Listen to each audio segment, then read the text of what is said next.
Hello everybody, I'm Cheryl Talley Moss and I want to welcome you to my YouTube channel.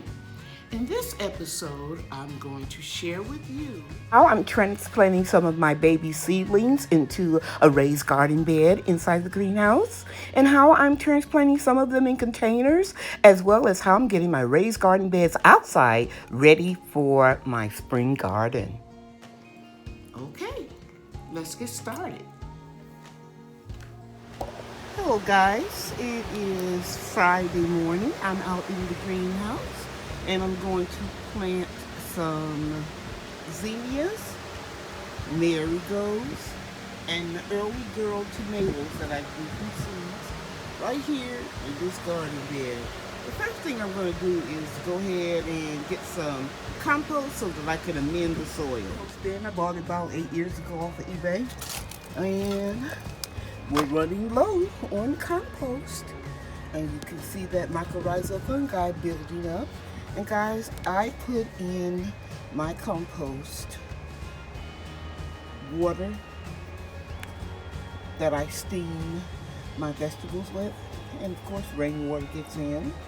I also put in all of my clippings when I'm deadheading flowers or pulling up flowers.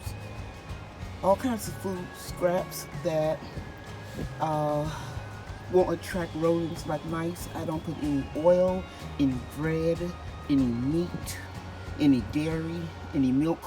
Milk is dairy. But I do put a lot of eggshells, banana peels, and coffee grounds. And mostly green living matter. And sometimes in between the layers, when I do like a lasagna layer, I will also put some reclaimed potting soil out of the containers, and that will expedite it breaking down. So yeah, every time I put something in the ground or in a container, I always add some reclaimed potting soil mixed with homemade compost. Now let me get enough to plant 3 or 4 tomato plants and some flower seedlings. People always ask me what type of fertilizer I use, what type of potting mix, and guys, it's not that.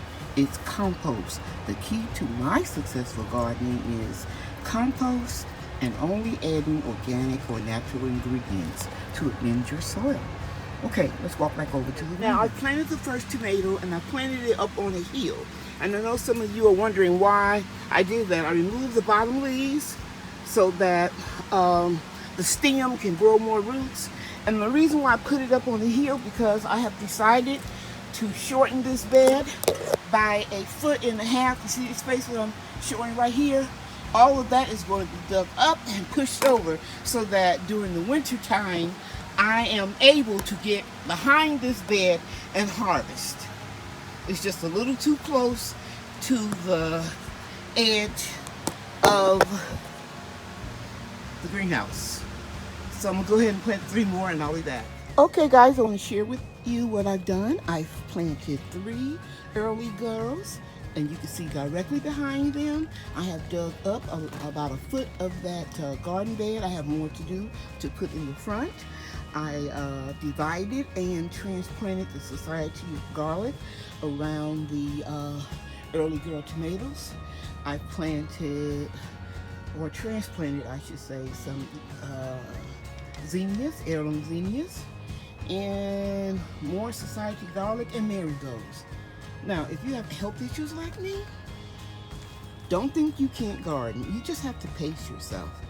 So when I see them getting overheated or out of breath, I'm going to go in the house now, have a cup of tea, and relax for about 1/2 hour. Then I'll come back and do some more. If I see that the plants are getting too much sun, I will probably bring a little shade cloth out with me just to throw over the tomato cages.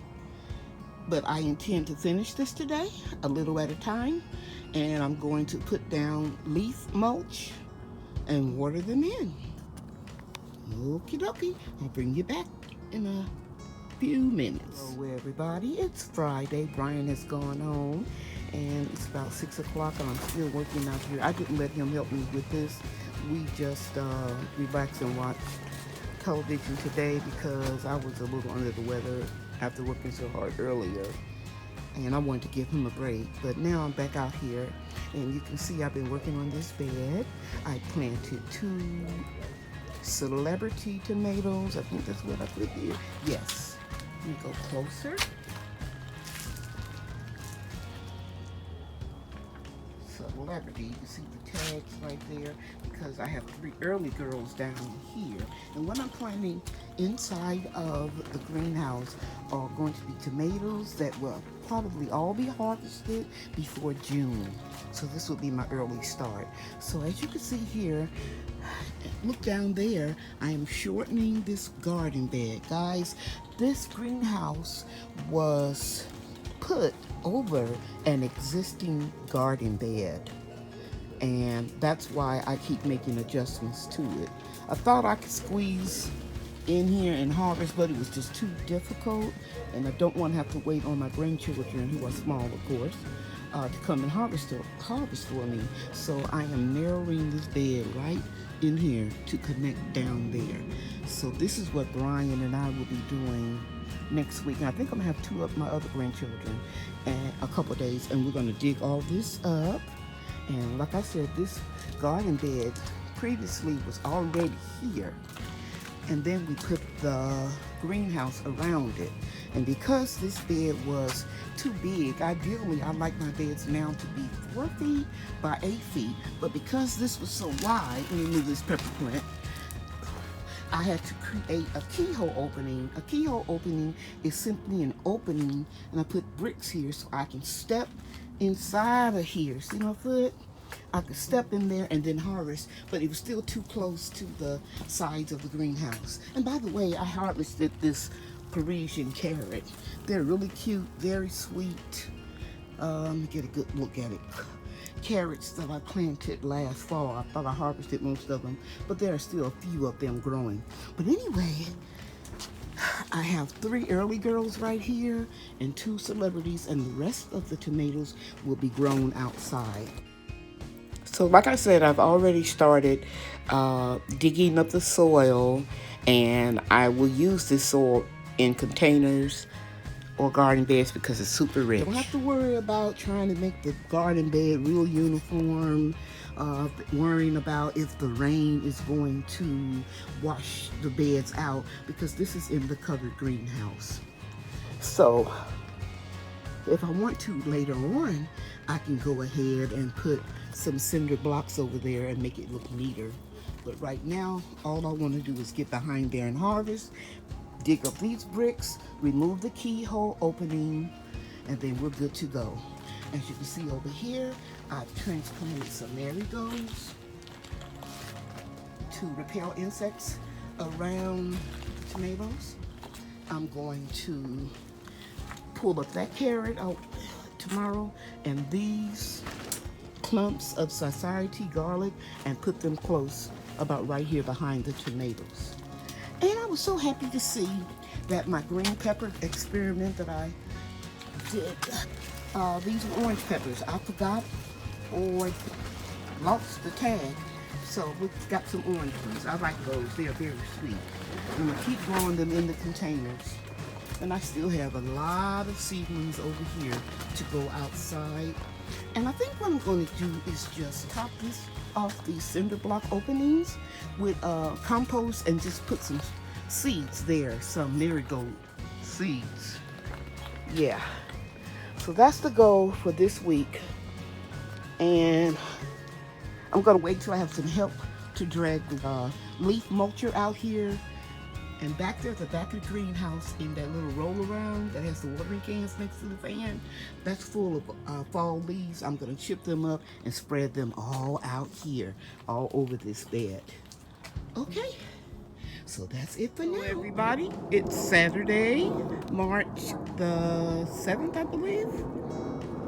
And I'm outside working. It is 61 degrees. And I decided to rake back lightly the leaves that I have on this bed.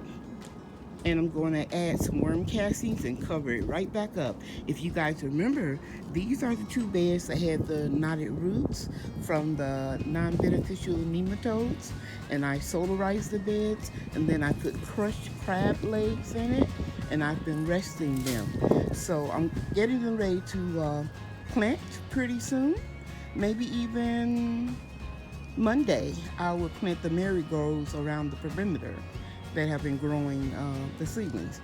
Yeah, so I thought I'd show you this.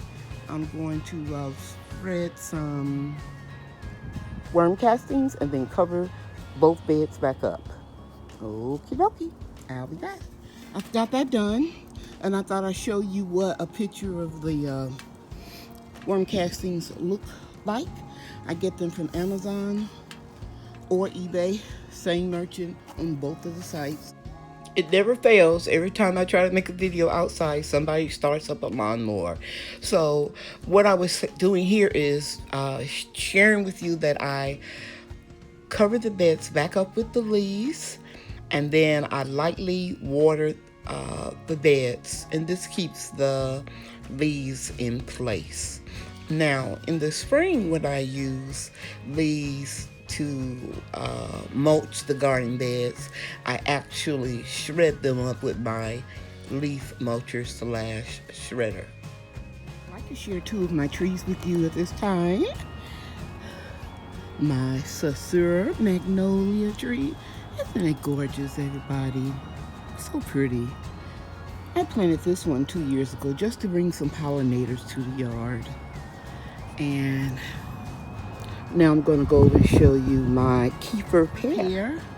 The sun is getting ready to go down. It's pretty cloudy today. Let me see if I can get it in a little closer. Yeah, that's better.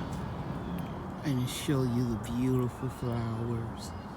Just gorgeous. Kefir pear.